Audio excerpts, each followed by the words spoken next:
नमस्कार। इस दिल से के एपिसोड में हम उस बात की चर्चा करेंगे जिसकी वजह से सारा देश एक मत से कह रहा है कि अब हम टेररिज्म नहीं सहेंगे।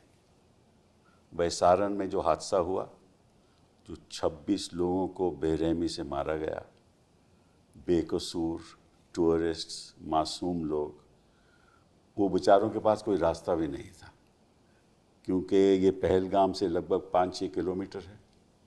पहुंचने में या तो पैदल जाओ या छोटे घोड़ों पे जाओ, और वहाँ कोई सिक्योरिटी भी नहीं थी, तो दे वर सिटिंग टारगेट्स।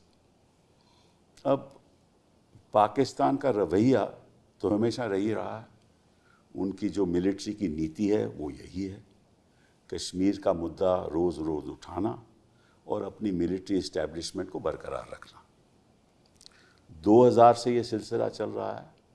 हालांकि मुझे याद है कि 1972 में भुट्टो साहब ने कहा था कि I will bleed India with 1000 cuts. 2000 के बाद हज़ारों लोग की इन्फिल्ट्रेशन हुई टेररिस्ट की। उसके बाद हमने 2005 में फेंसिंग की शुरू की, उसका कुछ असर भी हुआ है। इन्फिल्ट्रेशन मेरा ख्याल है 2013 में जब हम आंकड़े देखे तो बहुत कम हो गई थी, और उसके बाद थोड़ी बढ़ी, लेकिन फिर भी अब 100-150 लोग से ज़्यादा वहाँ है नहीं। तो कहने का मतलब यह है कि रोज़ रोज़ पाकिस्तान ऐसे टेररिज्म के द्वारा एक दहशत पैदा करता है। उरी पे अटैक हुआ और उसके बाद स्ट्रेटेजिक स्ट्राइक की हमने, उसके बाद फिर पुलवामा हुआ, इसके बीच पठानकोट पे अटैक हुआ, और हाल ही में 2024 में गंडरबल में अटैक हुआ, जिसमें एक बड़ी अच्छी स्टेटमेंट भी आई जिसके बारे में हम बात करेंगे। और अब ये हुआ, तो हमारा देश आज के दिन एक आवाज़ से कह रहा है कि अब हम इसको किसी तरीके से ऐसा हम कदम उठाएंगे ताकि इसका कोई इलाज हो। अब क्या इलाज हो, कैसे इलाज हो, क्या करें, सबकी सहमति के साथ करें, क्योंकि पहली बार विपक्ष और सरकार इकट्ठी है। पहली बार जम्मू कश्मीर में बंद हुआ है। सभी ने कहा है कि एक आवाज़ से कहा है कि ये हमें स्वीकार नहीं है, ये हम नहीं मानते। तो जब देश इस तरह से इकट्ठा है तो मैं समझता हूँ कि आगे जो रणनीति बनानी होगी सबको साथ लेकर बनानी होगी, और कोई बेसमझी की बात नहीं करनी होगी, गुस्से से बात नहीं करनी होगी। एक ऐसी रणनीति बनानी होगी कि ये टेररिज्म को ख़त्म किया जाए। उसमें कई पहलू हैं। इंटरनेशनल प्रेशर बनाना होगा, उसमें हमें ये भी तय करना होगा कि हमारे पास जो मार्केट है हिंदुस्तान की, चीन के अलावा सबसे बड़ी मार्केट तो यही है, और जो वेस्टर्न देशों की जो स्ट्रैटेजी है वो है चाइना प्लस, मतलब कि वो हिंदुस्तान आना चाहते हैं। अभी मैं अखबार में पढ़ रहा था कि एप्पल ने तय किया है कि सारे आईफोन्स एप्पल के हिंदुस्तान में बनाए जाएंगे।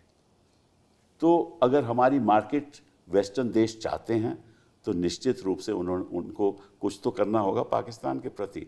ऐसा तो नहीं था पाकिस्तान के प्रति वो अपनी व्यापार भी चलती रहे उनकी और हमारी मार्केट भी आते रहें, तो वो प्रेशर भी डालना होगा। और मैं समझता हूँ कि सारे देशों में, अंतर्राष्ट्रीय स्तर पे सारे देशों में हमारी डेलीगेशन जानी चाहिए, सरकार की तरफ से जानी चाहिए, बीजेपी के लोग होने चाहिए, विपक्ष के लोग होने चाहिए, ताकि हर जगह, हर कैपिटल में, चाहे वो ऑस्ट्रेलिया हो, चाहे वो साउथ अफ्रीका हो, चाहे वो ब्राज़ील हो, चाहे वो यूनाइटेड स्टेट्स हो, इंग्लैंड हो, यूरोप हो, सबको जाके बताएं कि पाकिस्तान कर क्या रहा है और आप इस पर रोक लगाओ, पाकिस्तान के ऊपर प्रेशर डालो। ये तो एक डिप्लोमेटिक इनिशिएटिव हो गया।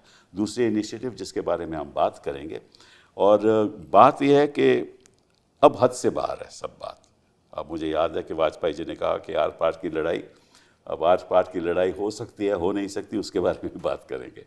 तो हमारे साथ कुछ ऐसे लोग हैं जो कश्मीर से जुड़े हुए हैं, जो कश्मीर की स्थिति को जानते हैं, जिन्होंने कश्मीर के कई साल सरकारें चलाई हैं, और डिप्लोमेट हैं जो जॉइंट सेक्रेटरी थे, वो पाकिस्तान की चर्चा 6 साल पाकिस्तान के बारे में वो जानते हैं और कई नेगोशिएशंस उन्होंने की। हमारे एक मिलिट्री स्ट्रैटेजिस्ट हैं जो आर्मी की स्थिति है, क्या होना चाहिए, क्या होता है, उसके बारे में बात करेंगे। तो पहले बहुत बहुत शुक्रिया फारूक साहब, आपने, आपके पिताजी लायन ऑफ कश्मीर, उन्होंने जो साथ हिंदुस्तान का उस समय दिया पुश्तों पर हमें भूल नहीं सकते। उस समय जब कश्मीर मुश्किल में था, आप लोगों ने साथ दिया। फिर हमने टू नेशन थ्योरी कभी कबूल नहीं की। और फिर आप नेशनल कॉन्फ्रेंस के प्रेसिडेंट बने, मेरे ख्याल 2002 से लेकर 2009 तक। अदर देन दैट आप हमेशा नेशनल कॉन्फ्रेंस से प्रेसिडेंट रहे। आप चीफ मिनिस्टर बने 82 से 84 तक, फिर 86 से 90 तक, फिर 96 से 2002 तक आप चीफ मिनिस्टर रहे। अब लगभग मेरा ख्याल या तो राज्यसभा में रहे या लोकसभा में रहे। तो आज भी आप लोकसभा के मेंबर हैं। 2019 के बाद आपने इलेक्शन जीती।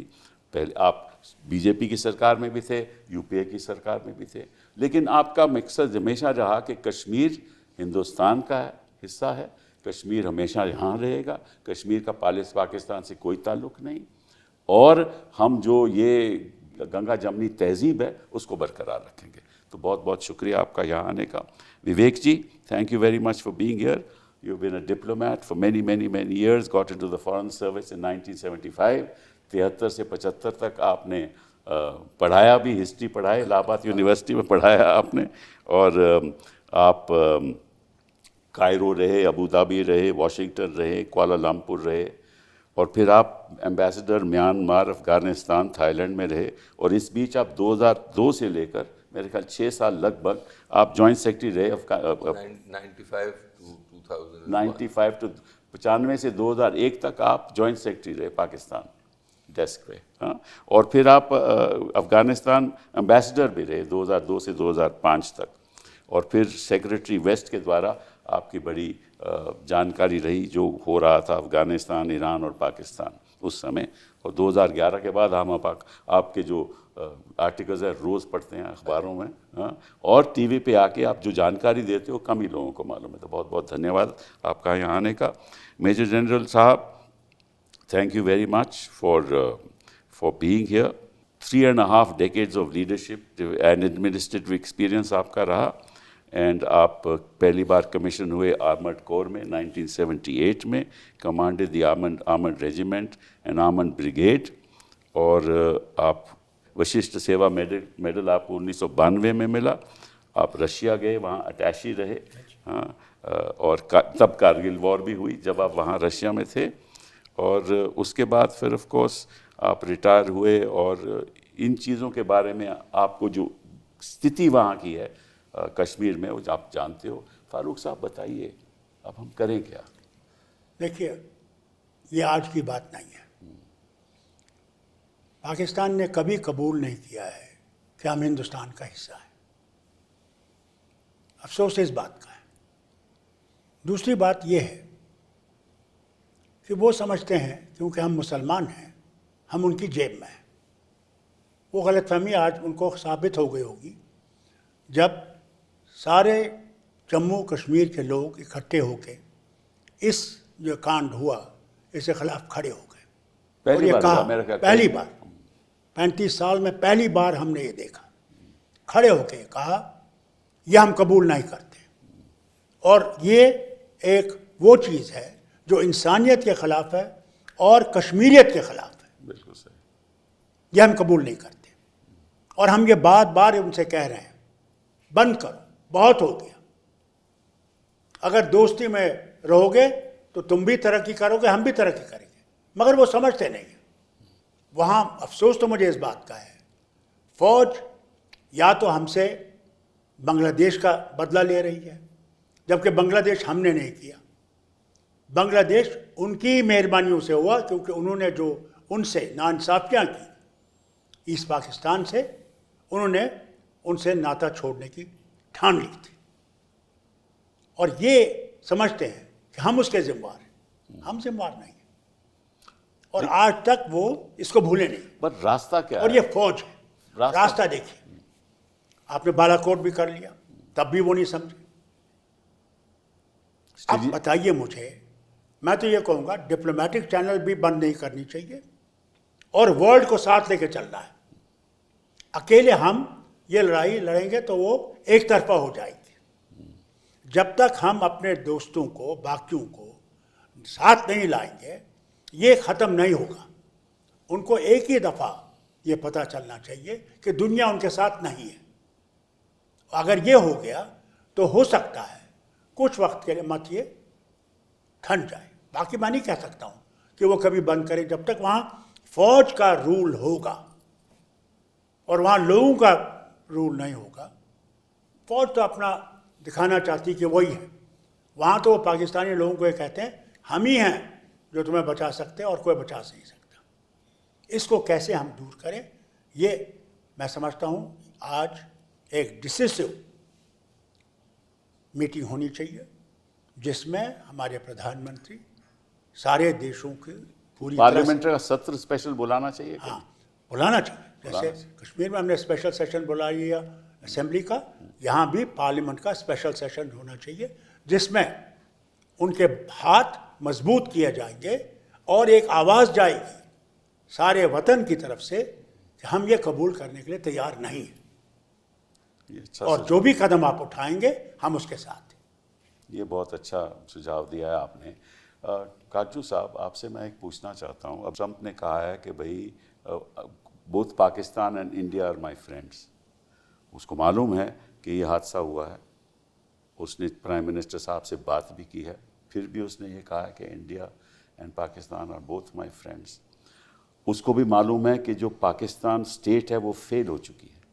जिस तरह से वहाँ इंसर्जेंसी पैदा हो रही है बलूचिस्तान में, जिस तरह से टेररिस्ट वहाँ मिलिट्री इस्टेब्लिशमेंट पाकिस्तान के पे हमला करते हैं, जिस तरह से जो टेररिस्ट हैं वो उनकी रेख देख में भी हैं। वहाँ लश्कर तोयबा भी है, वहाँ जैश मोहम्मद भी है, और ये ट्रंप को पता है, दुनिया को पता है, फिर भी उसका साथ दे रहे हैं।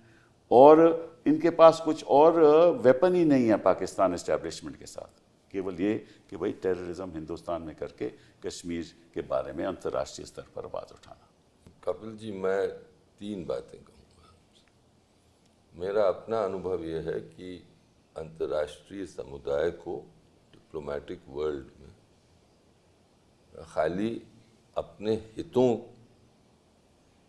पर दृष्टि रहती है और ना दोस्ती रहती है ना कुछ और, बस अपने हित, पहली बात। दूसरा, मेरा अनुभव ये रहा है कि जब से पाकिस्तान और इंडिया के न्यूक्लियर टेस्ट हुए और साफ हो गया, उसके पहले भी था लेकिन उन्होंने साफ हो गया उसके बाद कि दोनों देशों के पास न्यूक्लियर वेपन्स हैं, उनकी चाहे अमेरिका हो चाहे वेस्ट हो, इसमें चीन भी शामिल है, उनकी एक ही पहली प्रायोरिटी रहती है कि ऐसी स्थिति नहीं बने हिंदुस्तान और पाकिस्तान के बीच में कि एस्केलेशन बढ़ता जाए और हमें एक न्यूक्लियर एक ऑप्शन यूज करने की स्थिति आए तो किसी तरह हम इसको डिफ्यूज करें। ट्रंप की स्टेटमेंट भी इसी का इशारा यही है। पाकिस्तान से उसको कुछ इस वक्त नहीं लेना देना है। वो क्यों कह रहा है कि मैं पाकिस्तान भी दोस्त है और हम भी, भारत भी दोस्त है? क्योंकि वो अब मीडिएट करना चाहता है, साफ है। वो तो ईरान भी कह रहे हैं मीडिएट करने को तैयार है। वो तो हमेशा, वो तो इस्लामी देश बहुत कह चुके हैं, मलेशिया भी, महातीर भी कहते थे, ईरान वाले तो हमेशा कहते हैं। अब ये भी लोगों की मान्यता है, सही है गलत है, मैं तो सरकार में हूँ नहीं, मुझे पता नहीं, कि फरवरी 21 की जो सीज़ फायर है उसमें सऊदी और यूएई का भी कुछ रोल था, लोग कहते हैं, अब क्या सच है। तो ये उसने जो फॉर्मुलेशन यूज़ किया कि मैं दोनों का दोस्त हूँ और ये लड़ाई तो बहुत दिनों से चल रही, ये साफ दिखाता है कि वो नहीं चाहता है कि बात और आगे जाए, और इसीलिए वो मीडिएशन या फैसिलिटेशन, जो भी शब्द आप इस्तेमाल करें, वो एक ये करना चाहता है। तीसरी चीज़ जो हमें हमेशा याद रखनी चाहिए, आपने कहा पाकिस्तान फेल्ड स्टेट। देखिए, हम डिप्लोमेट रह चुका हूं तो ऑब्जेक्टिवली देखता हूं देशों। पाकिस्तान की आबादी 24 करोड़ है, उसके पास न्यूक्लियर वेपन्स, उसकी सोशल इंस्टेबिलिटी है, इकोनॉमिक डिस्ट्रेस बहुत है, मैक्रो इकोनॉमिक सिचुएशन तो बहुत खराब। बहुत खराब। लेकिन मैंने हमेशा एक जुमला इस्तेमाल किया कि कोई मेजर पावर नहीं चाहती है कि एक न्यूक्लियर सोमालिया, ये पाकिस्तान में ऐसी अस्थिरता हो कि न्यूक्लियर वेपन्स और न्यूक्लियर टेक्नोलॉजी पर कहाँ चली जाए वो उस पर वो फैले नहीं। उस पर आशंका। तो उनको ये ये फैक्ट है। तो इसलिए मेरा हमेशा से मानना है कि no major power will allow Pakistan to go down the tube. वो वेंटिलेटर पे रखेंगे, ड्रिप पर रखेंगे, लेकिन उसको टूटने नहीं देंगे। पर अगर मैं सवाल पूछूं आपसे कि जो यूनाइटेड स्टेट्स या प्रेसिडेंट ट्रंप ईरान के प्रति कर रहा है, वो पाकिस्तान के साथ भी तो हो सकता है। नहीं, ईरान से वो ये कह रहा है कि आप न्यूक्लियर वेपन नहीं बनाएं। करेक्ट, बना लिया। लेकिन पाकिस्तान ने तो बनाया हुआ है, फिर भी तो उनके तो आर्सेनल है अभी। फिर भी तो पाकिस्तान, यूएस का प्रेशर तो रह सकता है। यूएस का प्रेशर देखिए, ऑब्जेक्टिवली देखिए, नॉर्थ कोरिया के साथ ट्रम्प साहब ने अपनी पहली टर्म में सब चीज कोशिश कर ली। पहले उसको रॉकेट मैन कहा, ये कहा, पे उससे 2 बार वार्तालाप की, कुछ निकला उसका? नहीं निकला। तो अगर ईरान का ये है कि वो अभी एक स्क्रू ड्राइवर अवे है, तो ईरान पर तो वो जोर डाल रहे हैं और वो बहुत डरे हुए हैं कि Iran should not cross the threshold. Correct. लेकिन Pakistan has crossed it 30 years ago। True। तो इसलिए मैं आपसे अर्ज कर रहा हूं कि इन सब का इंटरेस्ट यही रहता है, उनका वो आपसे कुछ भी कहें, बहुत सिंपैथी दिखाएंगे कि आपका खून बहा, लेकिन वो हमेशा उनकी कोशिश रहती है कि रिस्ट्रेंट हो। और आज के दिन मैं अपने अनुभव से, आपसे तजुर्बे से कह सकता हूँ कि उनके हर कैपिटल में हमारे जो राजदूत हैं इम्पोर्टेंट कैपिटल्स में, उनको एक ही राय दी जा रही होगी, हम आपके साथ हैं, हमारी सहानुभूति आपके साथ है, ये बहुत बर्बरता हुई है, पाकिस्तान पर हम पूरा जोर डालेंगे, बट प्लीज शो रिस्ट्रेंट। मैंने पढ़ा मोदी जी का 13 वर्ल्ड लीडर से बातचीत हुई है, किसी ने स्पष्ट शब्दों में नहीं कहा होगा, लेकिन एक ये कहा होगा कि भाई इसको आगे नहीं ज्यादा बढ़ा, नहीं आगे आपका क्या इरादा है, कि क्योंकि उन्होंने देखा, आखिरी चीज मैं आपसे कहूँ, उन्होंने ये देखा कि हमने सर्जिकल स्ट्राइक्स के पहले उरी अटैक हुआ, पुलवामा हुआ, फिर बालाकोट हुआ, तो हमने और उसके बाद जो हम कभी बोलते नहीं है, लेकिन बालाकोट के फौरन बाद हमारे फॉरेन सेक्रेटरी जो विजय गोखले थे, उस वक्त उन्होंने एक अनाउंसमेंट की, जो मैं कहता हूँ वो द डॉक्ट्रिन ऑफ प्रीएम्पशन। उन्होंने ये कहा कि अगर हम देख भी रहे हैं कि पाकिस्तान में तैयारी हो रही है कोई मेजर टेररिस्ट स्ट्राइक की, तो we reserve the right to take such action as is necessary. Now you announce this. तो अभी तक क्या हुआ है कि दुनिया ये देख रही है कि अनएक्सेप्टेबल अटैक जब होते हैं तो उसके बाद किनेटिक एक्शन हुआ है। सर्जिकल स्ट्राइक, बालाकोट, किनेटिक, और बालाकोट के बाद मामला डिफ्यूज हो गया, हम जानते हैं कैसे, उनका भी अटैक हुआ, फिर अभिनंदन, लेकिन हमें मालूम है। तो इस वक्त सबको भय यही है कि Modi G be under the greatest pressure कि भाई ये 2 उदाहरण हैं आपके साथ, तो इस वक्त जो प्रेसिडेंट आपने बना लिया है, इससे आप दूर कैसे जा सकते हैं? और सब डरे हुए हैं, जितनी दुनिया है डरी हुई है, और मोदी जी के सामने जो विडंबना है वो तो फिर रास्ता क्या है? अब उस पे क्या बताया जाए? देखिए, ये तो आप दोनों सियासतदान हैं, आप ज्यादा जानेंगे, मैं तो खाली डिप्लोमेट रहा हूँ, मैं तो आप लोगों को फॉलो करता हूँ। अच्छा चलिए विशंबर जी, आपसे पूछते हैं कि क्या जो स्थिति है क्या है कश्मीर में, मिलिट्री ऑप्शंस क्या हैं, क्या करना चाहिए आपके हिसाब से? सब firstly thank you Kapil ji. देखिए, मैं बेसिकली पहले ये आपको समझना पड़ेगा कि दूसरे का इरादा क्या है। फौज में हम ये देखते हैं कि भाई हमारा ओपोनेंट कौन है और उसका इरादा क्या था। पाकिस्तान का शुरू से इरादा, मेरा मानना यह है कि कश्मीर एक बहाना है, असली भारत निशाना है। मेरा ये मानना है पहले दिन से। कश्मीर तो एक बहाना है, कोई बहाना नहीं मिला तो कश्मीर बहाना बना लिया, पर निशाना भारत पर है, निशाना भारत पर है। दूसरा मेरा मानना यह है कि ये पर्टिकुलर इंसिडेंट जो है, इसमें उसका क्या इरादा था। और मैं आपके चैनल के माध्यम से भारतवासियों को एक सीख देना चाहता हूँ, बताना चाहता हूँ। हालांकि स्पष्ट हो गया, हमारी पॉपुलेशन समझ गई जो उसका इरादा था।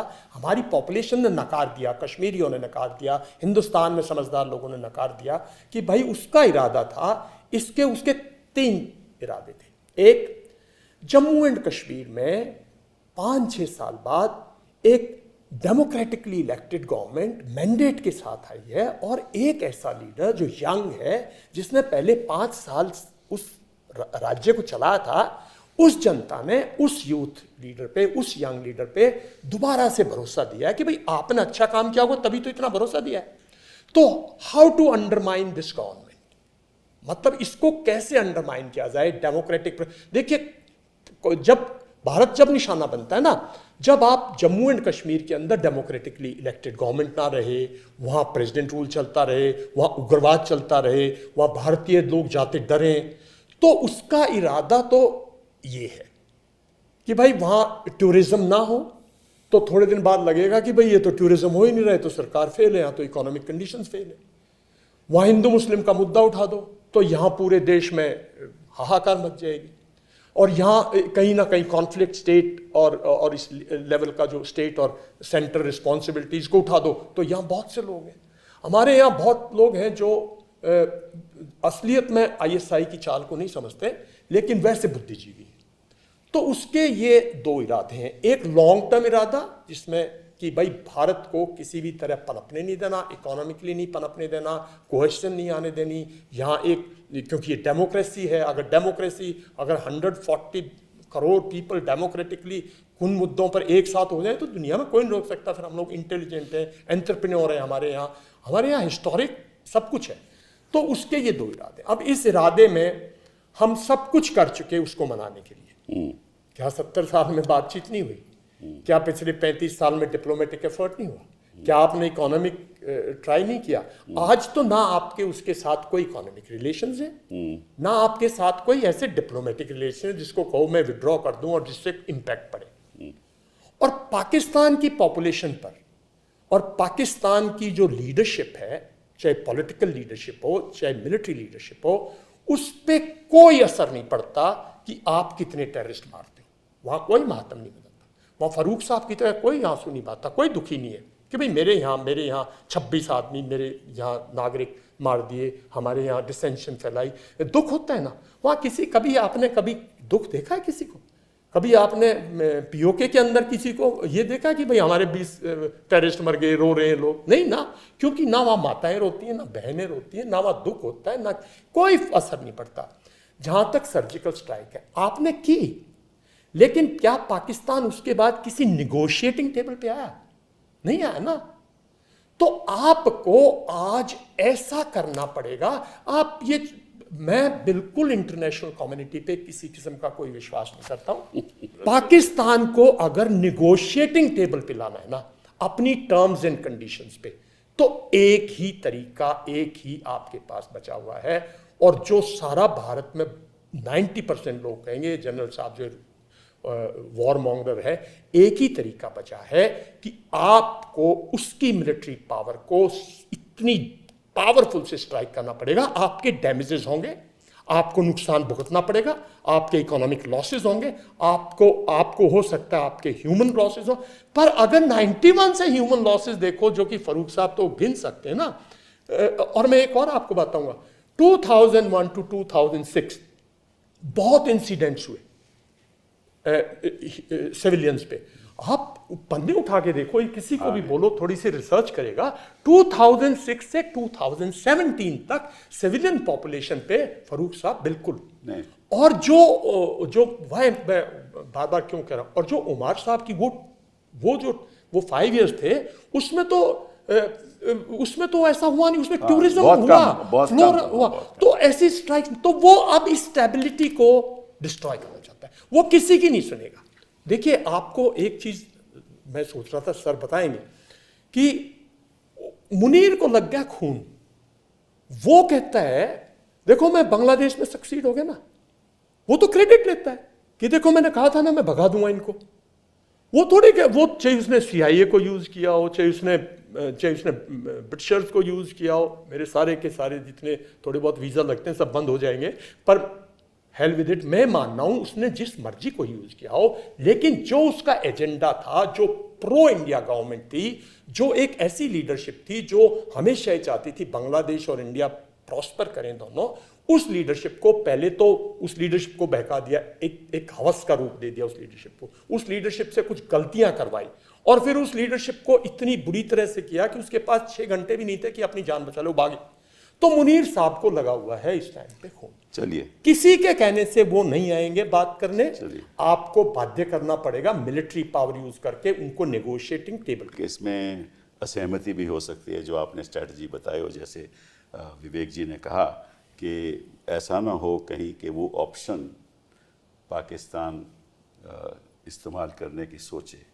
अगर कोई ऐसा आप काम करो तो बड़े ध्यान से सोच के ऐसी बातें हमें करनी चाहिए, और सरकार को भी बिना जब तक पूरी तरीके से प्रोज एंड कॉन्स इसके ना देखा जाए। सॉरी टू इंटरप्ट, ये भी आपको बनाओ, हर वक्त जब लड़ाई हुई है पहल उन्होंने ही की है। जी हाँ, कभी यहाँ से पहल नहीं हुई। नहीं, बिल्कुल नहीं। जो 3-4 जंगें हुई और last one was Kargil war, वो भी वहीं से इनिशिएट हुई। जी हाँ, हिंदुस्तान ने कभी कदम नहीं उठाया लड़ाई का। ये वो तो ठीक है, लेकिन फारूक साहब problem, I don't know what will happen in the future. मैं प्रॉब्लम But ये the है ना, past is like this. आपने सर्जिकल स्ट्राइक की, उसका कोई नतीजा नहीं निकला। आपने बालाकोट किया, उसका कोई नतीजा नहीं निकला। ठीक है ना, आप कौन सी ऐसी स्ट्राइक करेंगे हाँ जिससे टेररिज्म खत्म हो? मेरे हिसाब से, मैं सहमत नहीं हूँ, मेरे हिसाब से ऐसे टेररिज्म खत्म नहीं होगा, मेरी हिसाब है। लेकिन इनकी बात, एक बात तो सही है कि जो जनरल आसिम ने कहा है, 2 नेशन थ्योरी की उन्होंने बात की है, और उनका मकसद क्या है कि यहाँ के जो लोग हैं, यहाँ जो माइनॉरिटीज़ हैं, वो भी सोचें कि हम इस देश के एक अंग बन नहीं सकते क्योंकि वो अलग देश है।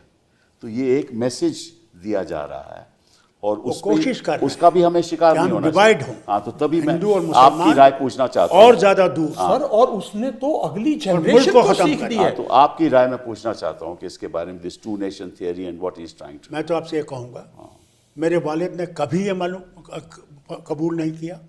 उसने कहा कैसे, मुसलमान हो, हिंदू हो, सिख हो, ईसाई हो, बौद्ध, जो भी है, पैदा करने वाला तो वही है, किसी नाम से उसको बोलिए, वही तो है। तो फिर हम ये कहें, आप इंसान को देखिए, उसको चीर फाड़िए, वहीं पे दिल है, वहीं पे लंग्स है, वहीं पे किडनी है, सब कुछ वहीं है। डॉक्टर भी नब्ज देखता है तो यहाँ देखता है। तो जब उसने हमें सब एक बनाया, हमारी मुसीबत ये है कि ऐसी ताकतें अब बन गई हैं जो हमें अब बांट रही है, और बांट के देश को कमज़ोर कर रही है। उनका मकसद देश को कमज़ोर करना है। ये सब देश को कमज़ोर करने की नीति है। वो हमला जो पहलगाम में हुआ, वो भी इसी नीति का है। लेकिन अगर आप कश्मीर का इतिहास देखिए, कश्मीर कभी भी वो सूफी कल्चर का है जिसे सब समेट लिया है। और सबसे बड़ी मुसीबत क्या हुई, जब जना साहब को ये लगा कि जो कश्मीर मेरी जेब में था या मेरे जेब में नहीं है, तो कबाली भेजे। कबालियों के बाद पाकिस्तानी फौज आई। बिल्कुल। और क्या किया, आप यकीन नहीं करेंगे, औरतों के बालें खींची, क्या क्या। और फिर वहाँ पे मुजफ्फराबाद में पुल पे एक तरफ से वो लोग थे मुजफ्फराबाद के, दूसरे से ये लोग आए पाकिस्तानी दरिंदे, और फिर उन्होंने कहा इन लड़कियों को हमारे हवाले करो। तो वो साथ शख्स ने किताब कुरान करीम उनके सामने रखा, कहा ये देखिए इसमें कहाँ लिखा है कि ये करना जायज़ है। उन्होंने उठाया कुरान करीम, दरिया में फेंका, उसका सर कलम कर दिया। हमारी नीति ये रही है। हमने कभी फिर नेशनल कॉन्फ्रेंस नेशनल कॉन्फ्रेंस का ये आलम रहा करेक्ट। हर वक्त शेर कश्मीर का क्या इरशाद, हिंदू मुस्लिम सिख इत्तेहाद। फिर देखिए मैं आपसे कहूँ, उसके बाद हमारी सबसे बड़ी जो गलती हुई, मैं आज भी कबूल करता हूँ, कि जब 89 से ने शुरू किया, क्यों शेर कश्मीर मर गए, they couldn't do this in his life time. उन्होंने कहा अब तो वो मर गया, अब हमारे पास ताकत है, और हमारे लोगों को आराम से पार ले गए, ट्रेन कराया, ट्रेन करके उनको वापस भेजा। उन्होंने वो जुल्म किया लोगों पे, मस्जिद से निकलते लिए गोलियां मार दी, घर जाके गोलियां मार दी। मौलवी फारूक जैसे रिलीजियस लीडर, उसको शहीद कर दिया। लोन साहब को, अली लोन साहब शहीद कर दिया। ये दिखा डर पैदा करने के लिए, और वो डर ऐसा किया कि ये जो जिसको हम ले गए कंधार, उसमें वो शख्स भी था, लटरम जिसका नाम है। लड़के को खड़ा किया पुल पे खड़ा करके सारे बम उसके ऊपर लगाए और बटन दबाया, डर पैदा करने के लिए। और जब हमारे हिंदू भाइयों को निकलना पड़ा, वो सबसे बड़ा कलन हम पे है, क्योंकि हम कुछ नहीं कर सके, क्योंकि हम खुद सहमे हुए थे। और आज 33 साल से ज़्यादा हम घर नहीं ला सके।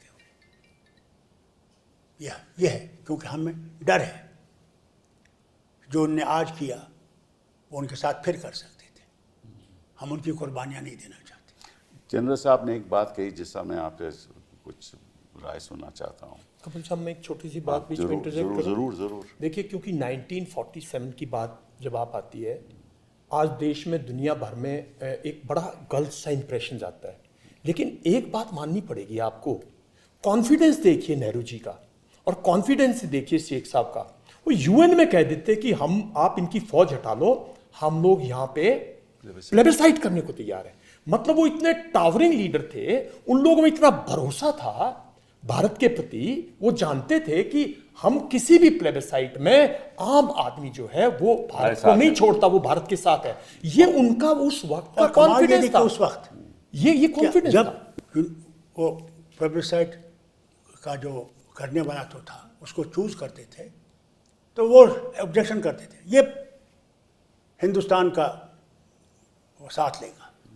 उस वक्त अमेरिका, माफी मांगता हूँ, टोटली पाकिस्तान के साथ। बिल्कुल, उन्होंने टोटली मानते, बिल्कुल बिल्कुल, उनको यही डर था। बिल्कुल सही बात। तो मैं आपसे कहूँ ना, उन्हें कभी ये कबूल नहीं किया कि भाई हम लोगों ने रास्ता चुन लिया है, हमारा रास्ता वो नहीं है। चलिए, इनमें इनकी बात जो इन्होंने कही कि जब भी यहाँ पॉपुलर गवर्नमेंट रही, तब तक आतंकवादी दबा रहा, कम रहा, दबा रहा। बिल्कुल। जब आप चीफ मिनिस्टर थे, जब उमर था, दबा रहा। और मेरा ख्याल जब हमारी सरकार, आपको याद होगा 96 में जब हम इलेक्शन में गए, बहुत जी हाँ, क्रिटिकली कोई पार्टी नहीं निकली। करेक्ट, बिल्कुल सही। और 2002 में देखिए सब पार्टियां आ गई। सब बात है। तो मैं कह रहा हूँ कि इसका 96 वाज आल्सो ए याद है आप? और आपने उस टाइम पे, तभी तो मैं पूछ रहा हूँ कि भैया अगर ऐसी बात है तो पॉपुलर गवर्नमेंट जब तक रहेगी तो उनको जो इन्फॉर्मेशन भी मिलती है वो बेटर इन्फॉर्मेशन मिलती है। यही तो मुसीबत है। आप देखिए, माफी चाहता हूँ ये कहने को, आज हाल देखिए, मैंने यूनिफाइड कमांड किया। क्यों किया? आर्मी के जो चीफ जीओसी है, 15th कोर या 16th कोर, उनको टोटल इंफॉर्मेशन आर्मी की आती है, बीएसएफ को अपनी इंफॉर्मेशन आती है, कश्मीर पुलिस को अपनी इंफॉर्मेशन। करेक्ट, हाँ, ये सब अलग अलग इंफॉर्मेशन। करेक्ट। हमने कहा साहब अगर यूनिफाइड कमांड होगा अंडर द आर्मी चीफ, और chief minister will be the chairman, he will be deputy chairman, he will be able to put all this information the together information, and then use. Correct. Army has the maximum बिल्कुल power all around, and they will be able to then concentrate on those areas. आज हाल देखिए, chief minister 7 महीने से है, he is not involved in security measures. Lieutenant governors involve in security matters. जब तक आप लोगों को उसमें शामिल नहीं करेंगे, हाउ यू गोइंग टू चलिए कन्फ्रंट दीज पीपल? अच्छा, ये बात बताइए विवेक जी कि आपने एक आर्टिकल भी लिखा था, मैं आपसे कोई राय भी लेना चाहता हूँ कि जाफ़र एक्सप्रेस का जब कब्ज़ा जब इंसर्जेंट्स ने किया बलूचिस्तान में, तो आपने लिखा है और ये छपा भी है कि आपको शक था कि ये हमला होगा और ये सभी को शक होना चाहिए था, तो फिर सिक्योरिटी का इंतज़ाम इतना अच्छा क्यों नहीं रहा? कपिल जी, उसका तो जवाब मैं नहीं दे सकता हूँ। मैं तो मेरे साधन बहुत कम है, मैं तो कुछ पढ़ता लिखता रहता हूँ। सरकारों से मुझे कुछ नहीं, अगर आपकी मतलब आपको ये भनक थी। मैं इसलिए मैंने देखा क्योंकि जो मैंने वहाँ पर जो डीजी ISPR का प्रेस कॉन्फ्रेंस देखा और जो वाकया हुआ था जिसमें उन्होंने भारत पे गलत इल्ज़ाम लगाए, मैं फिर रिपीट करता हूँ, बिल्कुल गलत बेबुनियाद इल्ज़ाम लगाए। पाकिस्तानी कहते हैं कभी कभी कि Kashmir is the unresolved issue of the partition. कहते हैं, मेरा मानना है कि दरअसल अगर अनरिजॉल्व्ड इशू कोई है पार्टीशन का तो वो बलूचिस्तान। क्यों?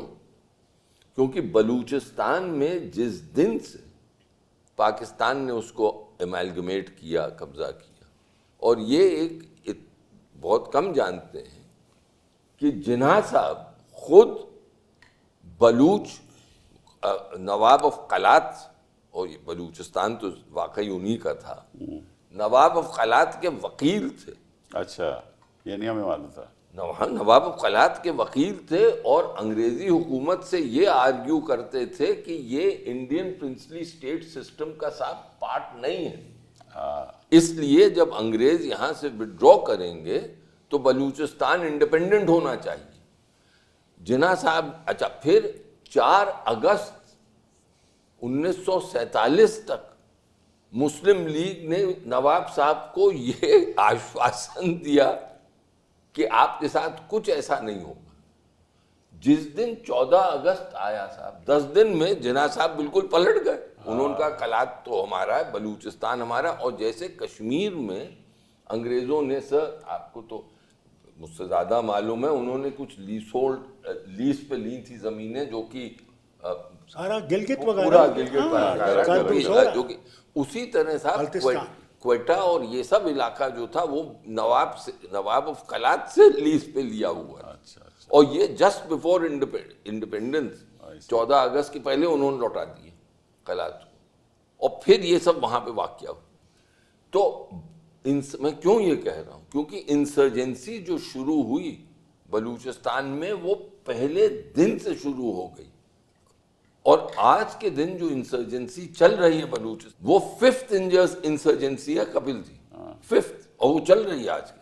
अच्छा, उनका इल्जाम ये है कि इसको भारत, हम नहीं कर रहे हैं। फिर मैं कहता हूं हमसे इससे कुछ मतलब नहीं। मैं पाकिस्तानियों से कहता हूं भाई ये तुम्हारी और बलूचों के बीच की बात है, बिल्कुल सही, लेकिन हमसे हमें क्यों दोष दे रहे हो? तुम उनसे जो तुम्हें करना है तुम करो। हमारे पास तो कोई तंजीमें नहीं है, हम तो कुछ नहीं कर रहे, लेकिन उनका यह है कि आप कर रहे हैं। तो जाफर एक्सप्रेस में क्या हुआ? एक आइसोलेटेड जाफर एक्सप्रेस क्वेटा से चलती है, लाहौर जाती है, लाहौर से फिर पेशावर तक जाती है, ये उसका रूट है। उसमें जाफर एक्सप्रेस में इन्होंने बलूच मिलिटेंट्स ने, बलूच लिबरेशन आर्मी के लोगों ने, मैंने देखा कि वो एक टनल के पहले रोक लिया जो बिल्कुल आइसोलेटेड जगह थी। अच्छा। और वहाँ पर उन्होंने फिर लोगों को उतारा, और लोगों को उतारा जो कि बुजुर्ग थे, औरतों को, बच्चों को, उनको उतार दिया। और फिर उन्होंने कुछ को, कोई 33 लोगों को मारा। और जो कि ISPR, जो उनकी मिलिट्री स्पोक्स पर्सन है, उसने कहा कि ये उन्होंने उनके शिनाख्ती कार्ड, आइडेंटिटी कार्ड्स देख के इशारा ये था कि वो पंजाबी थे, इसलिए फौजी हैं, फौजी थे सर, उनको मुफ्तीज में थे, लेकिन उनको मारा। उसके बाद उसने ये कहा उसी प्रेस कॉन्फ्रेंस में, अगर आप देखें, कि जब ये चल रहा, अच्छा, उसके बगल में chief minister of Balochistan Sarfaraz Bugti बैठे थे। उन्होंने ये कहा कि जब ये सब चल रहा था तो इंडिया में एक इंफॉर्मेशनल वॉरफेयर लॉन्च हो गया और उसने डायरेक्टली ब्लेम किया। अच्छा।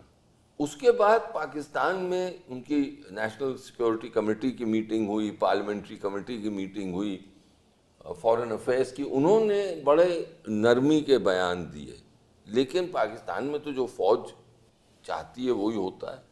तो मुझे अपने तजुर्बे से पाकिस्तान की ये लगा कि अब वो कुछ ना कुछ करेंगे इसका, क्योंकि उनके जहन में ये है, जो पश्तो का शब्द है जो हम लोग बदला कहते हैं, पश्तो में शायद सर वो बदल कहते हैं, तो उनके जहन में ये है कि हमें ये करना ही करना है, अगर हमने ये नहीं किया तो हमारी मर्दानगी कम हो गई। तो फिर इसलिए मैंने वो लिखा, मैंने कहा कि भाई मुझे शक है, मैंने ये भी लिखा कि मैं कोई यूनिक नहीं हूँ, भारत सरकार का पूरा तंत्र है, उसने भी देखा होगा, वो भी शायद इसी नतीजे पहुँचेंगे। फिर मैंने सजेस्ट ये भी किया कि क्या क्या कदम भारत को पहले प्रीएम्प्टिव एक किस्म से उठाने चाहिए, इंटरनेशनल कम्युनिटी को बताना चाहिए कि ये सब हम पर इल्ज़ाम लगा है, उनसे कह दीजिए टेम्परेचर रेज नहीं करें, कोई ऐसी हरकत नहीं करें, और अगर एस्केलेशन हुआ तो ये हमारी जिम्मेदारी नहीं हो। जनरल साहब ने एक बात कही कि ये इंटरनेशनल कम्युनिटी से पे कोई विश्वास नहीं रखते, वो कुछ नहीं करने वाले। मुझे भी लेकिन मैं एक सवाल आपसे पूछना चाहता हूँ। एक वक्त ऐसा था कि जब ऐसा कोई हादसा पहले हुआ तो जब डॉक्टर साहब प्रधानमंत्री थे, उन्होंने delegations all over the world भेजी। मैं भी कुछ हिस्सा था, अफ्रीका में गया, कई कंट्रीज़ में गया, और उसमें हमारे यूपीए सरकार के लोग भी थे और विपक्ष के लोग भी थे, उसमें डिप्लोमेट्स भी थे। गारे खान साहब मेरे साथ गए थे, और हम हर जगह जाकर हमने कहा कि ये देखिए हमारे पास प्रूफ है, ऐसे ऐसे हो रहा है, उसका असर पड़ा। और आज की स्थिति जो ये है कि भाई सारे दुनिया के सारे देश हमारे साथ व्यापार करना चाहते हैं। तो आपका ये सुझाव अगर मैं दूं कि भाई ऐसी डेलीगेशंस हर जगह जानी चाहिए और कुछ ना कुछ तो असर होगा, और उनको ये भी करना चाहिए कि आप भी प्रेशर डालिए, और अगर हमारे साथ आप व्यापार करना चाहते हो तो कुछ ना कुछ तो रोक लगाइए। कपिल जी, उसमें आज के दिन हम मांग क्या करें? यही मांग करेंगे कि आप पाकिस्तान से प्रेशर डालिए और ये कहिए कि साहब ऐसा how can we keep helping you all the time. देखिए, आप हर समय आपकी मदद नहीं कर सकते। वो ही मैंने आपसे कहा, पहले ही मैंने कहा आपसे कि वो सब प्रेशर डालेंगे, FATF में भी उनको डाल दिया। हाँ, डालना चाहिए ना। हाँ, ग्रे लिस्ट में डालना चाहिए। नहीं, फिर से डाल दें। लेकिन उसके बावजूद मेरा यकीन है नहीं कि उनको ड्रिप पे रखेंगे। पाकिस्तान, देखिए, मैंने ये कठोर शब्द है, कड़वा सच है जनरल साहब, ये कड़वा सच है। इसको अगर हम देखिए, मेरा मानना है कि देश को, देशवासियों को कभी वास्तविकता से दूर नहीं हटना चाहिए। जो सच है वो बोल, उसको कबूल करना जरूरी है। अगर सच आप कबूल नहीं करें तो फिर आगे जो जनरल साहब कह रहे हैं, मैं 100% मानता हूं कि इसमें कोई सब अपना हित देखते हैं। आपको अपने हित की खुद सुरक्षा, वो भी तो अपना हित देखेंगे ना। हाँ, वो भी देखेंगे। आप दोनों तो सियासतदान हैं, मुझसे बहुत ज्यादा जानते हैं कि सब अपना हित देखते हैं। दूसरी चीज, क्या वो अपनी भारतीय अंदरूनी सियासत हो या बैरूनी सियासत हो, साहब इंटरनेशनल रिलेशन, उसमें तो यही हित ही पे चलता। तो उनका हित सबसे ज्यादा क्या है? उनका हित ये है कि भाई यहाँ पर ये न्यूक्लियर देश है, यहाँ पे 24 करोड़ लोग रहते हैं। यहाँ पर अगर पूरी इंस्टेबिलिटी फैल जाए, जैसे मैंने आपसे कहा सोमालिया में है, करेक्ट, तो वहां पर तो न्यूक्लियर नहीं है, चल रहा है, टेररिस्ट ग्रुप्स पनप रहे हैं, पायरेसी हो रही है, उसको कंट्रोल करते हैं, सब ये सब होता है। लेकिन यहाँ तो न्यूक्लियर। तो चलिए मान लिया कि उसका कोई ऐसा खास नतीजा नहीं निकलेगा, नहीं, एक सेकंड, मान लिया नतीजा नहीं निकलेगा, लेकिन इसमें हर्जी क्या है करने का? नहीं, आप उनसे अगर ये कहें, देखिए दो चीजें मैं आपसे, आज के दिन अगर एक होता है प्रीएम्प्टिव कि आपने कहा कि उनसे कहिए ये करें नहीं तो इसका अंजाम बहुत बुरा हो। मुझे लगता है ये करना चाहिए, इसमें कोई बेजा बात नहीं। लेकिन हमारे जो मकसद हैं और जो लक्ष्य हैं इस डिप्लोमेसी में मैंने यही सीखा है, जैसे जनरल साहब कह रहे थे कि ऑब्जेक्टिव होना चाहिए, बिल्कुल, क्लियर बिल्कुल, अंडरस्टैंडिंग, ये लक्ष्य क्या है। हम उनसे क्या कहें कि आप जैश ए मोहम्मद को नष्ट करिए, उसका बहावलपुर में उसका हेडक्वार्टर्स खत्म करिए, बिल्कुल। मसूद अजहर को खत्म करिए, करिए, ये डिमांड आप। अब हो सकती है yes। मैं आपको बता रहा हूँ, लश्कर, वो कहते हैं साहब लश्कर अब है ही नहीं, हमने सईद को बंद कर दिया है, इसीलिए ख्वाजा आसिफ कहते हैं जो कि टीआरएफ है, resistance front- जो टीआरएफ है उसको अच्छा, खत्म। हाँ नहीं, वो कहते हैं कि टीआरएफ अगर सोर्स ही नहीं है तो टीआरएफ नहीं। दूसरी चीज वो क्या कह रहे हैं, इसको भी सुनना। वो कहते हैं कि साहब सबसे बड़ी दहशतगर्दी तो हम फेस कर रहे हैं, वो टीटीपी और बलूचियों से, और उनका इल्जाम ये है, अगर आप जाइएगा डिप्लोमेसी करने तो उनका वो उल्टा इल्जाम लगाएंगे, वो कहेंगे साहब वो तो कहते हैं कि आप टीटीपी जो उनके सबसे बड़े दुश्मन हैं, और ये उनके पास तो सबूत कोई नहीं है, हमारे पास तो सबूत है। देखिए हमारे पास सबूत है, वो आपको जाफर इसका वो कहते हैं कि साहब हमारे पास वो भी सबूत लें। सबूत बनाने में क्या, आज के दिन सबूत बना, एआई के जमाने में सबूत बनाने में कोई टाइम लगता है। तो देखिए तीसरी चीज ये तो कानून में देखा है इन्होंने। तीसरी चीज में अंत में ये कहूंगा मैं कि मुझे लगता है आज के दिन मोदी जी के सामने सबसे बड़ी समस्या ये है कि भारत में बहुत आक्रोश, और बिल्कुल वाजिब आक्रोश, वाजिब बात है, बिल्कुल बिल्कुल। उस आक्रोश को वो कैसे रिस्पॉन्ड करें। करेक्ट। और आप दोनों सियासतदान हैं, आप तो जानते हैं रिस्पॉन्ड, कि अगर देखिए, आक्रोश है जनता जैसे में, तो आपने उसको कहा, आपको रिस्पॉन्ड करना, जैसे आपने कहा उसको कैसे काबू में लाइए। रिस्पॉन्ड तो करना पड़ेगा, रिस्पॉन्ड तो करना पड़ेगा, बट ऐसा भी नहीं हो कि ऐसा रिस्पॉन्ड करें जिससे वो जो आप खतरा बता रहे हैं वो। देखिए खतरा, उसमें एक लफ्ज में आपसे कहता हूं, पाकिस्तान हमेशा ये कहता है कि देखिए, और ये दुनिया को डराता रहता है हमेशा से, 20, 22, 25 साल से डरा रहा है, 98 से तो डरा ही रहा है कि देखिए अगर भारत कोई टेररिस्ट एक्ट पे किनेटिक रिस्पांस देता है, यानी फौजी रिस्पांस देता है, तो फिर एस्केलेशन हो जाएगा, और एस्केलेशन से न्यूक्लियर वॉर का खतरा है। हमारे लोग अब ये मानने लगे, और जनरल साहब जैसे लोग मानते हैं, मुझे लगता है अगर मैं गलत हूं तो कहिए, बिल्कुल वो ये मानते हैं कि ये न्यूक्लियर थ्रेशोल्ड जिसको कहते हैं वो, और अब कन्वेंशनल वॉर, क्योंकि हमारे पास अनकन्वेंशनल वॉर के तो सिस्टम्स नहीं है, जी हाँ, तो कन्वेंशनल वॉर और न्यूक्लियर थ्रेशोल्ड के बीच में एक स्पेस है जहां पे कन्वेंशनल वॉर हम कर सकते हैं। सवाल ये उठता है कि अगर आपने ये कन्वेंशनल वॉर की और हमारी कन्वेंशनल सुपीरियॉरिटी है, इसमें कोई शक नहीं, तो कितनी स्पेस है, और क्या इस स्पेस में, और इसका जनरल साहब जवाब दे सकते हैं, हम इतना उन पर डैमेज इन्फ्लिक्ट कर सकते हैं कि उनका एग्जिस्टेंशियल सिचुएशन नहीं आए, क्योंकि उन्होंने कहा है कि इंडस वाटर ट्रीटी आप एब्रोगेट करें तो act of war. Act of war मतलब कि हम सूखे हो जाएंगे, तो बिकॉज यू सी हम जब जानते हैं ना, नीड टू रिपीट, वो पानी भी नहीं रोक सकता, अभी कौन रोक अभी सकता नहीं, है वो तो अलग बात है। लेकिन देखिए लास्ट चीज मैं कहूँ, क्योंकि आई थिंक आपके जो दर्शक हैं उनको ही पता होना चाहिए, nuclear weapons are not weapons of offence, they are weapons of defence. वो तब इस्तेमाल होते हैं जबकि देश का वजूद खतरे में, सही बात, जब वजूद खतरे में है तब आप कहते हैं। बिल्कुल सही। अच्छा, अब सवाल ये उठता है कि क्या हमारे पास ये कैपेसिटी है कन्वेंशनल वॉर की, और मैं जनरल नहीं हूं, जनरल साहब तो आप बता सकते हैं, पूछेंगे अभी कि इतनी कैपेसिटी है कि उस वजूद को खतरे में लाने से पहले हम इतना डैमेज इन्फ्लिक्ट कर दें कि वो फिर कहें कि भाई अब बहुत हो गया, हम अब इसको टेररिज्म का रास्ता अब छोड़ते हैं। और आखिरी चीज मैं कहूंगा, टेररिज्म को उन्होंने अपनी सिक्योरिटी डॉक्ट्रिन का एक हिस्सा बनाया। बिल्कुल सही, बिल्कुल सही। क्या क्या उसको हटा देंगे? ये साहब जनरल साहब आप बताइए। अब देखिए, पहले तो मैं एक लाइटर वेन पे एक बात कहूँ आपको कि जब एसएचओ किसी क्रिमिनल को बुलाता है ना, जब चोर को बुलाता है, तो प्यार से चोर नहीं कहता मैंने चोरी की है। आप जितना मर्जी डिप्लोमेटिक एफर्ट कर लो, मैं अपनी डिप्लोमेसी को अंडरमाइन नहीं कर रहा हूँ, बहुत काबिल है, हमारे मोस्ट प्रोफेशनल है, एंड मैंने साथ देखा तो रिस्पेक्ट करता हूँ।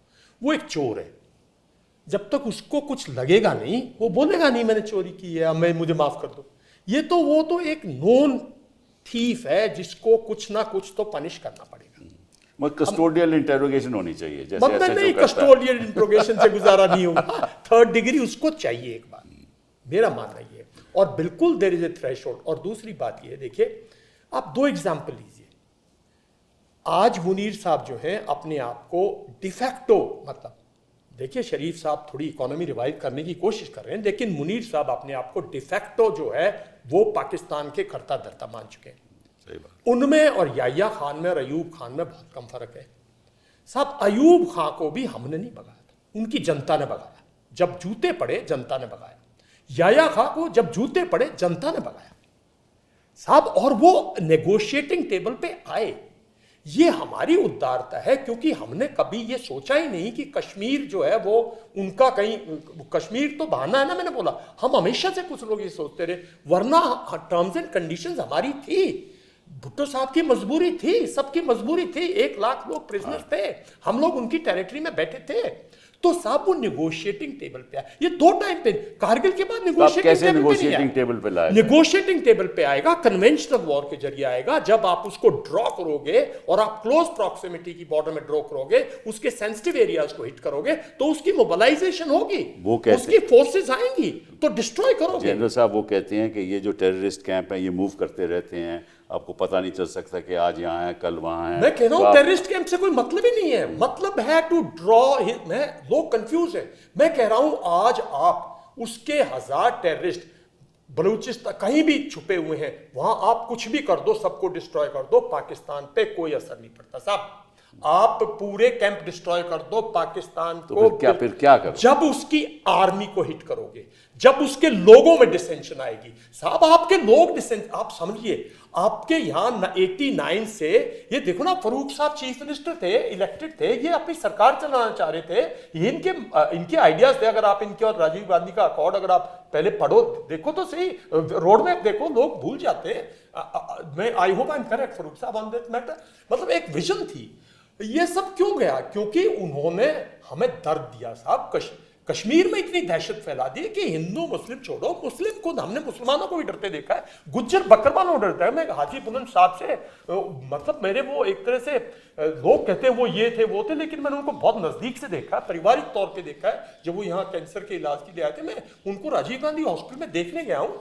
इन्होंने दर्द सा है साहब, हिंदुस्तान में दर्द सा है। आपके CRPF के, आर्मी के, दुनिया भर के जवानों की आपके यहाँ शहादत के बाद आई है ना, तो दर्द सा है। पाकिस्तान को कोई दर्द नहीं है।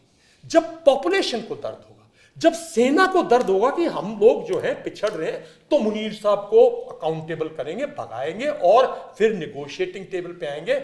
मेरा मानना यह है कि अगर भुट्टो साहब को याह्या खान साहब नहीं करते, और अगर हमारे यहाँ पंजाब में मिलिटेंसी नहीं होती, अनफॉर्चुनेटली पंजाब में, तो मेरे ख्याल में जम्मू एंड कश्मीर में, और शेख साहब के बाद जैसे इन्होंने टेक ओवर किया था, अगर हम लोकली सपोर्ट करते, मेरा मानना यह है कि उस टाइम पे हमारी गवर्नमेंट ने भी कश्मीर की गवर्नमेंट को सपोर्ट, जम्मू एंड कश्मीर की गवर्नमेंट को वो सपोर्ट नहीं दिया जो देनी चाहिए थी। 89 से 91 तक हमारा वीकेस्ट फेज है साहब। वो तो इतिहास हो गया।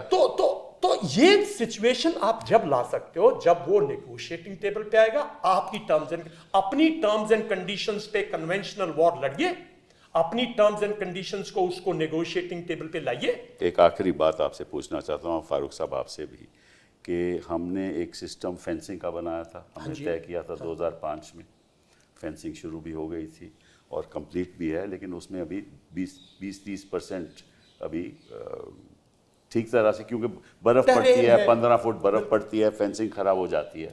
फिर 2016 में एक कॉम्प्रिहेंसिव इंटीग्रेटेड एक management system, border management system की शुरुआत हुई। उन्होंने कहा कि 2016 में हम 2018 में ख़त्म करेंगे, वो उसको फिर 2023 में ले गए, अब 2025 में ले गए। तो अगर इजराइल जो पैलेस्टीनियंस को इस तरफ आने के लिए, कोई भी अगर हमास का बंदा इस तरफ आए, उसको पता चल जाता है, तो हमारा सिस्टम ऐसा क्यों नहीं बन सकता? क्योंकि फेंसिंग की वजह से ये टेररिज्म भी कम हुआ है। तो अगर हम वो ब्लॉक कर दें तो ये ज़्यादातर समस्या भी कम हो जाएगी। आपकी इसका क्या राय है? फारूक साहब आपका क्या राय है? पहले आपसे पहले मैं आपको बताऊं, आप लोग भूल रहे हैं वाजपेयी जी के जमाने में 12 महीने हमारी फौज बॉर्डर पे eyeball to eyeball थी। करेक्ट, जनरल साहब सही है? बिल्कुल बिल्कुल सही, वो सही, हम भी और जानते कभी भी हम समझते और चेन की थे, मैं प्रेजेंस कभी भी समझते थे हो जाएगा। फौज थक गई, ईमानदारी से मैं कहता हूँ थक गई, इंतजार करते करते कुछ होगा, कुछ नहीं होगा। सवाल इस बात का है, आज भी वो फौज, कल ही देखिए उधमपुर में एक जवान, खूबसूरत जवान, बंगाल का आर्मी का मारा गया। उसके बाप को देखिए, बुढ़ा बिस्तरे पे, माँ बुढ़ी, यही जवान उसको बचाने वाला। क्या गुजर रही होगी? ये हर जवान का हाल है, हर अफसर का हाल है। सवाल इस बात का है, उनको टेबल पे लाना है, उसके बगैर रास्ता नहीं है। मैं आपको ईमानदार जनरल साहब की बात से मैं बिल्कुल सहमत हूँ। उनको टेबल पे लाना है और टेबल पे हमने इस चीज़ का हल निकालना है। तब भी मैं कहूँगा, आज भी कहता हूँ, वो ये कबूल करने वाले नहीं हैं। पाकिस्तान के लोग थक गए, ईमानदारी से कहता हूँ, ये जानते होंगे, थक गए इससे कि वो हमारा सामान दुबई जाता है। अब आप देखिए, अगर वो 1 रुपए का है, दुबई से जाते आते वो 20 रुपए का हो जाता है। कितना उनको उठाना पड़ता है, जो हार्डली 20 मील का फासला है बागा से। वो ये जो हमला हुआ, ये तो ऐसा हुआ है ना कि ये वहाँ का हमला व्यापार हम बंद हो लोगों जाए, को, हम काम लोगों दाम को बंद हो उस जाए। एक्सप्रेस का, हाँ, मैं आपसे कहूँ, हमें डर इस बात का था, जब प्राइम मिनिस्टर साहब 19 तारीख को रेल शुरू करने वाले थे, हमें डर था कि कहीं उस एक्सप्रेस का बदला यहाँ न ले। मैं ईमानदारी से आपसे कहता हूँ, हमें डर था। आपने देख लिया अच्छा जो हाँ, मैंने अब लिखा जब ये वो एक्सप्रेस का आपने हुआ ना, नहीं- मुझे डर तो लगा। I was not the No, I felt myself that these people can do anything. मगर जब वो नहीं हो सका, they took this route. तो आप एक बताइए इंसानियत जनरल- का कत्ल किया उनने। अब रास्ता निकालने की बात है, उसमें इन्होंने सही कहा, पार्लियामेंट बुलाइए, जाइए, बाकी देशों में जाइए, वो मदद करे ना करे, हमारी बात तो सुने। मैं आपको सुनाऊँ, जब मैं अमेरिका गया एक दफ़ा, तो मैं, हमारे यहाँ पेंटागन के आए थे वो बड़े जनरल, रॉल आया था, और उनके साथ व्हाइट हाउस का एक और था, ह्यूमन राइट्स पे हमें से बात करने आए थे। सक्सेना साहब हाँ, गवर्नर थे। तो मेरे पास टाइम 6 बजे का था, ये मैं यहाँ रुकाता हूँ। क्या हुआ, जब मैं अमेरिका गया तो मैंने वहाँ जो इनके फॉरेन के सेनेटर होते हैं, चेयरमैन होते हैं, हाँ। मैंने उनसे बात की। बड़ा ग्लोब है, आपने भी देखा उनके दफ्तरों, बड़ा ग्लोब होता है। तो कहना मुझसे, मैंने जब ये सुनाया कश्मीर का किस्सा हो गया, yes very good doctor Abdullah, rather little little blown up a bit. You know this globe? I said, yes sir, I see this globe. We are 80% of this globe is America. I swear to you, sir. मैं हैरान हो, मैंने कहा 80%। फिर कहने लगा मुझे कि don't worry, we'll look into your case. जब ये पेंटागन के ये जनरल साहब आए और वो व्हाइट हाउस से आए, गवर्नर साहब ने मुझे फ़ोन किया, वो 6 बजे करीब, इनका मेरा अपॉइंटमेंट था मेरे साथ। तो मेरे घर में मेरे इंटेलिजेंस चीफ, मेरे चीफ सेक्रेटरी और एक पुलिस के चीफ इनका इंतज़ार कर रहे थे। उन्होंने कहा, फारूक साहब ये थोड़ी सी देर हो जाएगी इनके पास, आपके पास आने के लिए, तो आप टेलीविज़न देख लीजिए। मैंने कहा, यार वाजपेयी साहब मत गुजर गए, तो इसलिए इन्होंने कहा टेलीविज़न देखो, नहीं तो मुझे गवर्नर तो कभी नहीं कहा टेलीविज़न देखो। टेलीविज़न मेरे कमरे में था, मेरे वो कहें इनको कहाँ लाओगे टेलीविज़न देखने के लिए। मैं जब टेलीविज़न चालू किया तो देखता हूँ जनाब, वो वर्ल्ड ट्रेड सेंटर गिर रहा है और ये 9/11 बिल्कुल वही। तो जब मैंने देखा, मैंने सबको बुलाया, मैंने कहा आइए आइए, वो मेरी बेडरूम में, वो शोर करने लगे, क्या है बेडरूम में। मैंने कहा ये ज़रूरी देखना है। तो ये जब तशरीफ़ लाए, मैंने कहा मैंने आपके बड़े चीफ से वहाँ कहा था, जब मैंने किस्सा सुनाया उसने कहा Dr. Abdullah, did you see Hiroshima? I said, yes, I know Hiroshima. See what lesson we gave them? When tiger wakes up, tiger will hit back. Yes, sir. But tiger also has habit of sleeping. What will you do when he sleeps? Oh my. He didn't have any answer. तो जब ये आए मेरे पास, इसके बजाय कि वो बैठे, मुझे कहने लगे कि आपके यहाँ टेलीफोन है. मैंने कहा, can I ring America? I said yes, why not, give me the number. Bedroom में लेके मैं उनको ले गया, टेलीविजन में देख रहे, और उन्होंने मुझे पेंटागन का नंबर दिया जनरल साहब ने. तो वहाँ ये message, please leave your name and number, we will get in touch with you when situation is conducive.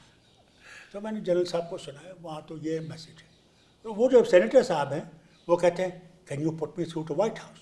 वहाँ exactly the same message on the phone. General साहब कहते हैं मुझे, many of my friends must have died.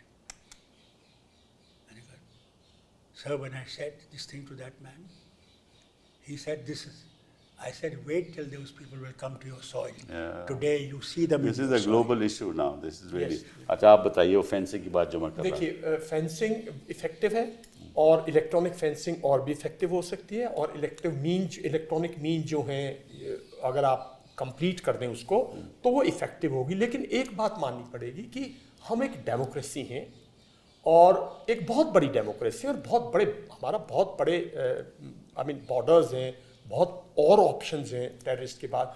और democracy के अंदर कुछ rules, regulations, legislations सज्जन लोगों के लिए, इतने बड़े क्रुक्स के लिए. आज यूरोप अपनी खुद नहीं, वो बात मैं नहीं मान रहा हूं. तो उसमें क्या होगा कि इन्फिल्ट्रेशन हो सकता है, यहाँ से कुछ कम हो जाए, लेकिन और ऑप्शंस पाकिस्तान एक्सरसाइज करेगा.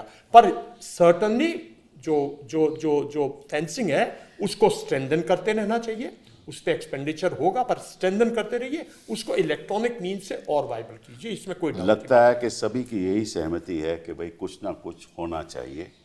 और जो स्पेस विवेक जी आपने कही, हमें नाप तोल के ये बात करनी चाहिए, और उसी स्पेस के अंतर्गत जो भी हमें करना है करना चाहिए, ताकि पाकिस्तान नेगोशिएटिंग टेबल पे आए. यही सहमति है सबकी. तो हम इसके साथ ये प्रोग्राम ख़त्म करते हैं, और बहुत बहुत आपका शुक्रिया. हमारी भी सोच ये है कि किसी तरीके से पाकिस्तान को नेगोशिएटिंग टेबल पे आना पड़ेगा. बहुत बहुत शुक्रिया आपने बुलाया, Thank you, और एक thank you. बहुत अच्छे मौके पे बुलाया. Thank you. क्योंकि हमें सबसे बड़ी चीज़ ये है, unity of the people That's right. And unity of the religions. Thank you.